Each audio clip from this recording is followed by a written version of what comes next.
Assalamualaikum warahmatullahi wabarakatuh. Bagaimana kabar sahabat santuy semua? Kita masih akan melanjutkan kasus yang masih santer beredar di media sosial, yang masih belum menemukan titik temu. Nah, kemarin setelah Saka Tatal mengajukan sidang PK, kini menyusul Rivaldi bersama pengacaranya mengajukan sidang PK. Berbicara masalah Rivaldi, hal yang janggal yang bisa kita lihat bahwa Rivaldi ini sudah ditangkap tanggal 29, guys. Tanggal 29 sebelum penangkapan ke-7 terpidana itu ya, ke-7 terpidana. Jadi Rivaldi udah ditangkap, kemudian kurang tahu tanggal 30 atau tanggal 31, Rivaldi disatukan dengan ke-7 terpidana yang lainnya. Padahal Rivaldi tidak mengenal ke-7 terpidana, begitu juga dengan terpidana tidak mengenal Rivaldi. Janggal nggak menurut kalian, guys?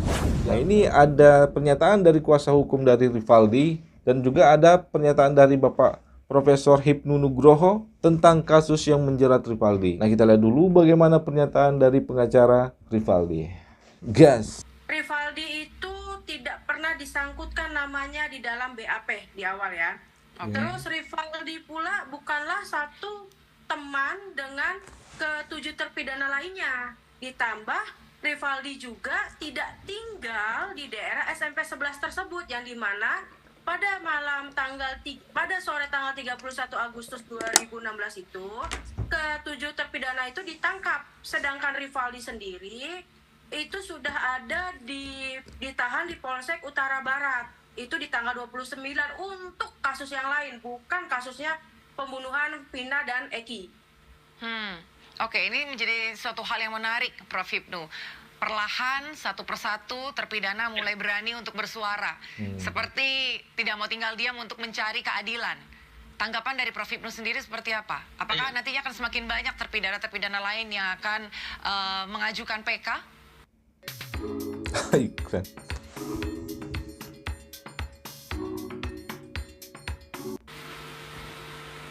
Saya kira ini bagus ya dalam rangka untuk mencari keadilan. Nah, ini ada pernyataan dari Profesor Hipnu Nugroho tentang kasus Rivaldi. Kita cek. Oleh karena itu dalam kasus ini kalau Mbak Cindy tadi mengatakan terhadap keadaan yang bersangkutan tidak di tempat, saya kira tepat ya.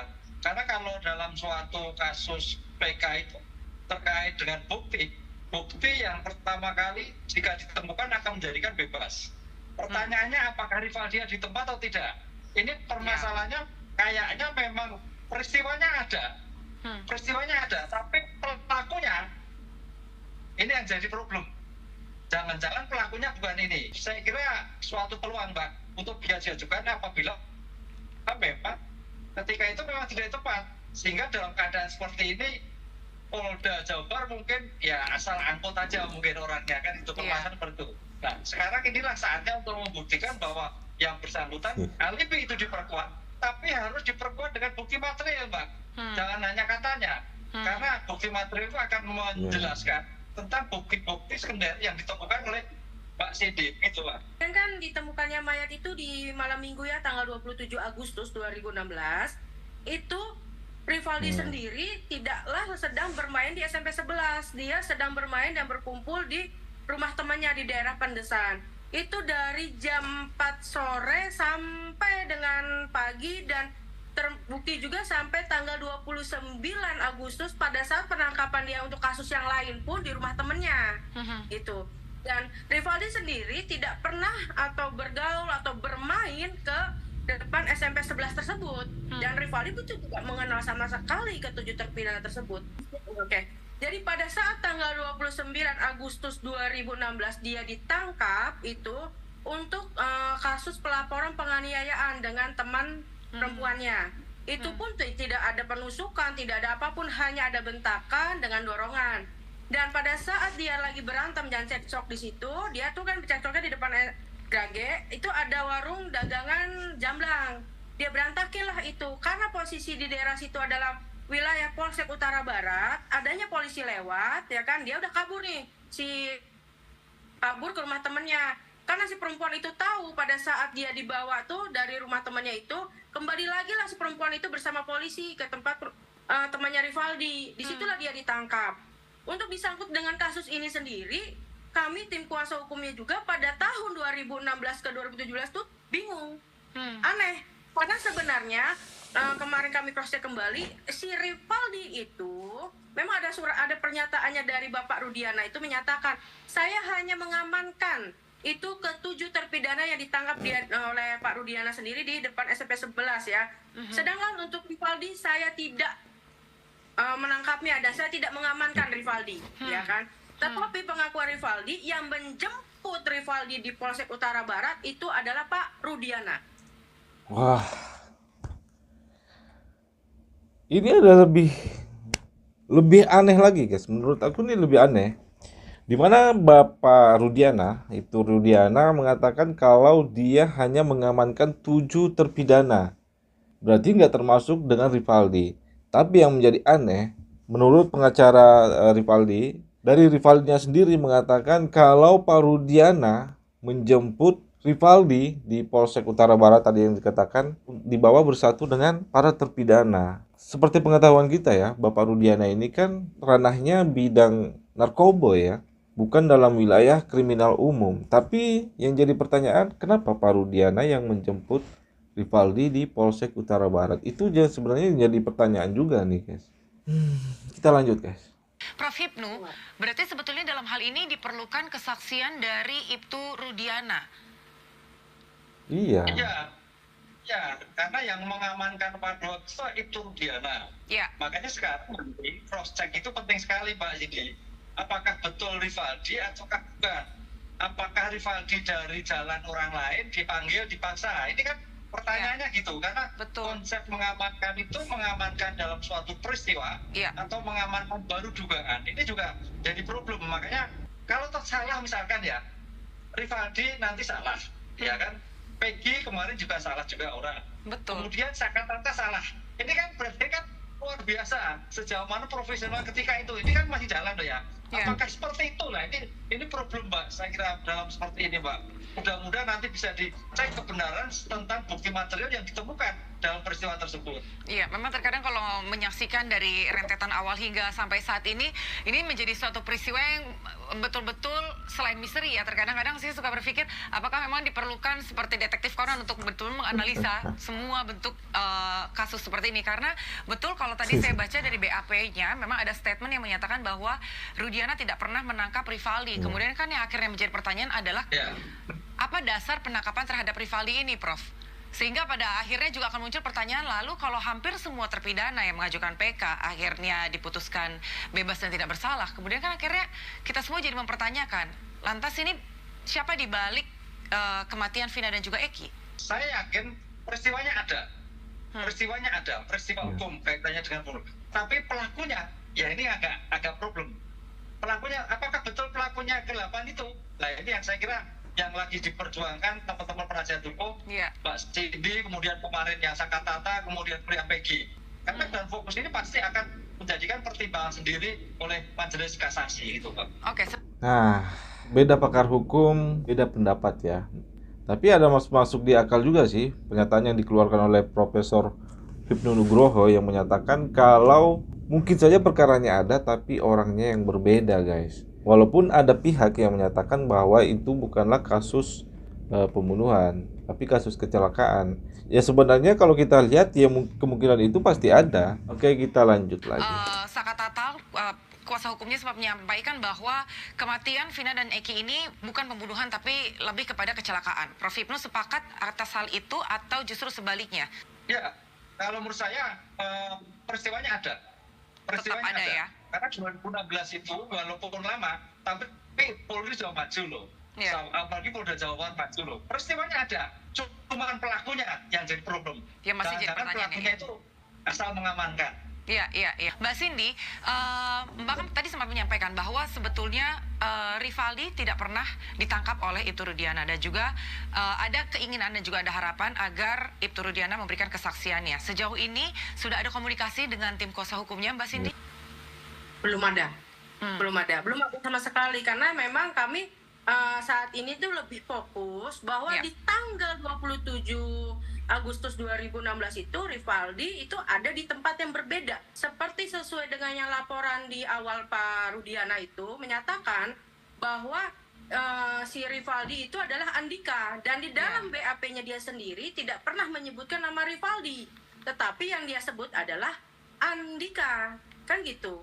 Kenapa bisa tiba-tiba tokoh Rivaldi ini diganti menjadi nama tokoh Andika ini diganti Rivaldi? Kan itu yang membuat kami tanda tanya. Cuman ya balik lagi, waktu dulu pun di persidangan pun kami sempat, karena beliau juga pernah jadi saksi, ya kan?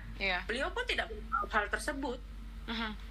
Prof, kalau dari analisa Prof dan pemantauan Prof Hipnu sejauh ini, apa yang dapat Anda sampaikan kepada kami, pada publik, bahwa saat ini sekarang semua sedang mempertanyakan siapa yang sebenarnya bertanggung jawab atas terpidana yang telah ditahan, padahal mereka merasa tidak pernah terlibat sama sekali. Kemudian tadi sudah disampaikan oleh Mbak Cindy, Rivaldi kemudian menjadi Andika, nama-nama mulai berubah dan lain sebagainya. Apa analisa Anda dari kasus ini?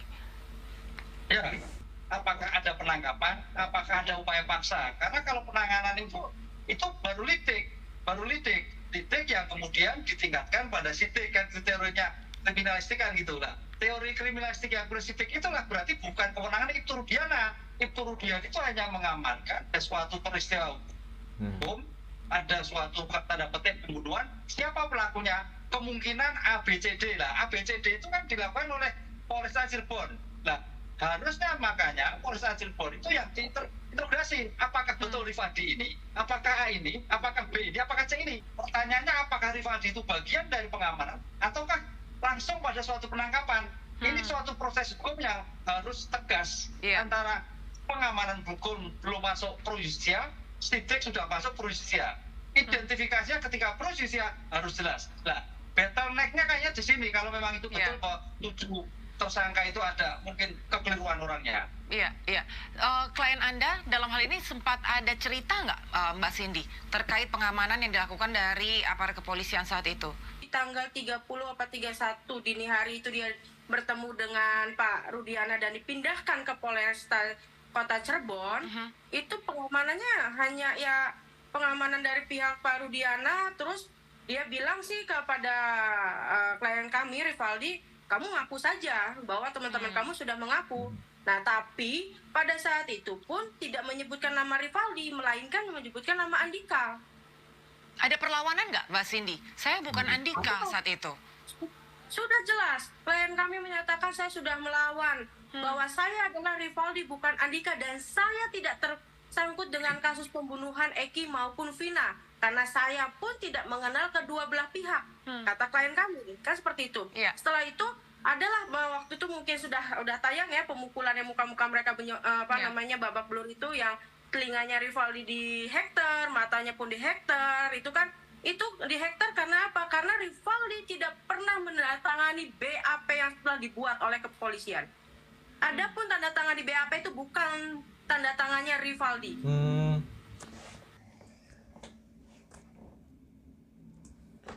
Nah, kalau kita lihat dari sini ya guys, sepertinya Rivaldi ini orangnya yang keras ya. Dari penegasan dari pengacara dari Rivaldi, dia menegaskan bahwa Rivaldi tidak pernah menandatangani apapun dan tidak mau, bahkan sampai disiksa Rivaldi tetap tidak mau. Seharusnya sih buktinya kuat ya untuk Rivaldi keluar dari tahanan, karena di samping dia bukan sebagai orang yang tertuduh atas nama Andika itu, ya dia juga tidak pernah menandatangani BAP yang diserahkan kepada dia. Mungkin ini akan lebih mudah ya sepertinya kalau untuk kasus dari Rivaldi. Tanda tangan siapa, Mbak? Itu waktu itu pun di pengadilan pun ditanyakan, sampai akhirnya Rivaldi bertanya sama majelis, ya saya tidak tahu Pak, tanda tangan siapa. Tapi majelis diam aja. Dan dari seluruh terpidana, Mbak Cindy, yang kami ketahui, informasinya adalah klien Anda, Rivaldi, memang kedapatan membawa senjata tajam.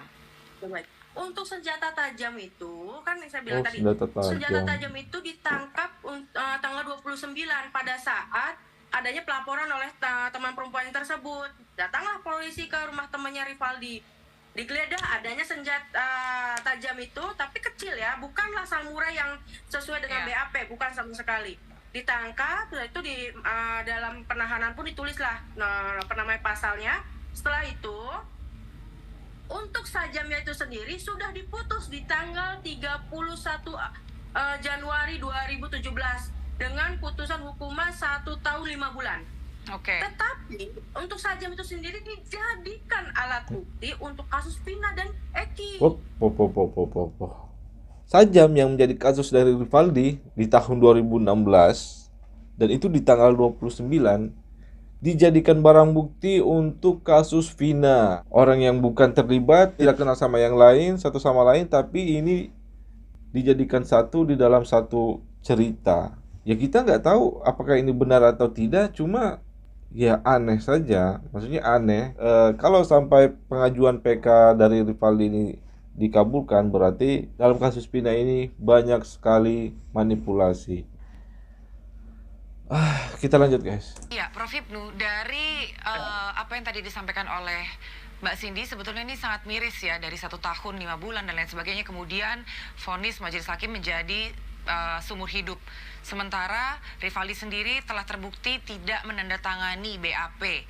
Iya. Dan sudah menyampaikan dan menyatakan bahwa dia tidak tahu menahu atas kasus pembunuhan terhadap Vina dan Eki. Ini betul-betul menunjukkan penegakan hukum yang lemah sebetulnya. Dan ini sangat miris sekali bahwa kasus ini pada akhirnya menjadi mencuat setelah 1-2 orang mulai berani melakukan PK. Ya, ini Pak, memang dalam literatur pengungkapan perkara, seorang penyidik menambah dan mengurangkan itu dimungkinkan. Memformulkan suatu peristiwa, peristiwa itu terjadi dan pelakunya ada. Ini dalam kajian-kajian kriminalistik dimungkinkan ada. Tapi pertanyaannya, apakah sesederhana itu dalam kasus ini? Karena ada korban meninggal dunia. Nah, inilah saya kira juga harus menjadikan ditinjau secara objektif. Kalau menambahkan terkait dengan pisau kecil, kaitannya suatu peristiwa tidak di tempat. Karena saya yakin ketika itu juga Polresta Cirebon itu saya kira sudah maju kota lagi kan gitu kan, sehingga tidak segala itu.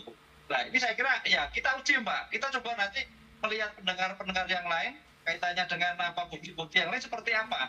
Karena kalau dalam suatu sepihak kita kelihatannya belum bisa memberikan suatu keterangan yang objektif. Karena bukti material itu yang sangat menentukan apakah Rivaldi ada di tempat atau tidak, apakah senjatanya terkait atau tidak. Karena kalau Mbak Cindy memang senjata ada, jangan-jangan pada waktu itu di bawah ada. Nah, ini problem. Jadi kalau bisa senjata itu sudah nomor 2.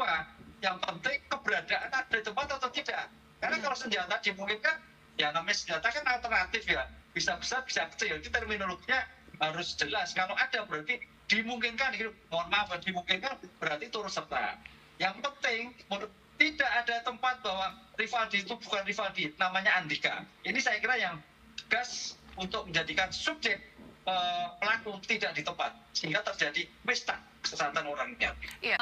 Apa yang dapat menguatkan novum-novum yang nantinya akan disampaikan oleh tim kuasa hukum di persidangan kalau seandainya subjektivitas itu sudah ada sehingga bentuk penilaian ataupun keadilan atau situasi yang nanti terjadi di persidangan pada akhirnya jadi tidak kondusif?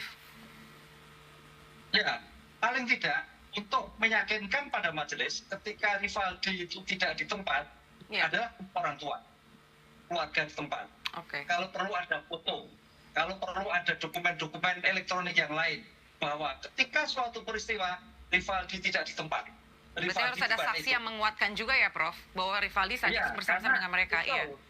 Iya, karena kuncinya bukti material. Nah, mudah-mudahan juga kalau kita lihat sekarang ini Pak, ini kan 8 tahun ya. Kalau kita lihat bukti formal agak sulit ya. Betul. Sehingga kita harus percaya juga pada hakim kasasi, mudah-mudahan berpikir progresif, gitu loh. Karena kalau membuktikan secara forensik, 8 tahun agak sulit. Tapi berdasarkan bukti sosiologis empiris, wah betul juga ini keliru. Nah, saya kira mudah-mudahan hakim berdasarkan keyakinan akan memberikan putusan-putusan tersendiri terhadap kasus ini, Mbak. Itu, Mbak, saya. Oke, yang terakhir Mbak Cindy, apa tanggapan Anda? Ya. Kalau untuk tadi kan Prof menyatakan adanya bukti foto dan segala macam di tahun 2016 itu kan nggak semuanya orang memiliki handphone Android, Prof. Pada saat itu banyaknya memang BBM, tapi mereka pun tidak, karena ini perkumpulan hanya laki-laki itu kadang berbeda dengan wanita yang selalu ada dokumentasinya. Hanya saja beruntungnya kami masih banyak teman-teman yang pada saat itu nongkrong sampai jam 10 malam, ya kan, dengan Rivaldi. Pada tanggal 27 Agustus 2016. Setelah itu Rivaldi nginep sampai tidur pun di rumah dia pun ada. Dan mereka semua saat ini lebih siap. Ditambah lagi pendukung yang lain adalah surat-surat surat-surat dari bukti bahwa Rivaldi tidak pernah mengganti nama menjadi Andika, seperti akte kelahiran, ijazah, dan bukti-bukti surat-surat lain bahwa ya Rivaldi bukanlah alias Andika. Selamat berjuang Mbak Cindy, kami harapkan yang terbaik untuk Anda dan juga untuk klien Anda. Sampai ketemu lagi di lain waktu, nanti kita akan membahas lebih lanjut lagi jika kita memiliki kesempatan yang lain. Selamat malam Mbak Cindy dan juga selamat malam Prof. Hipnu, terima kasih untuk waktunya, terima kasih untuk analisanya. Oke, sampai di sini banyak hal yang bisa kita dapatkan dari kasus Rivaldi ini ya guys. Sepertinya persidangannya akan berjalan dengan sangat baik ya, mulus sepertinya. Karena banyak hal yang mendukung keberadaan Rivaldi ini tidak tergabung dalam ke-7 terpidana yang kemarin itu guys. Lepas dari apapun kasus yang menjerat Rivaldi pada tahun 2016 itu, yang menurut pengacara Rivaldi hanya mendapat hukuman selama 1 tahun berapa bulan kayak gitu ya. Dan itu seharusnya kalau melihat dari tahun 2016 sampai 2024 sekarang kan udah 8 tahun ya. Harusnya Rivaldi udah keluar.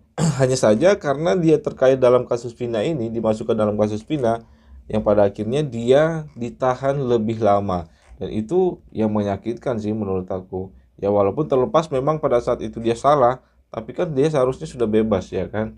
Ya kita hanya bisa menunggu kapan pengacara Rivaldi akan mengajukan PK-nya, sidang PK-nya diterima, dan mendapat keadilan. Semoga kebaikan selalu menyertai kita semua. Wassalamualaikum warahmatullahi wabarakatuh.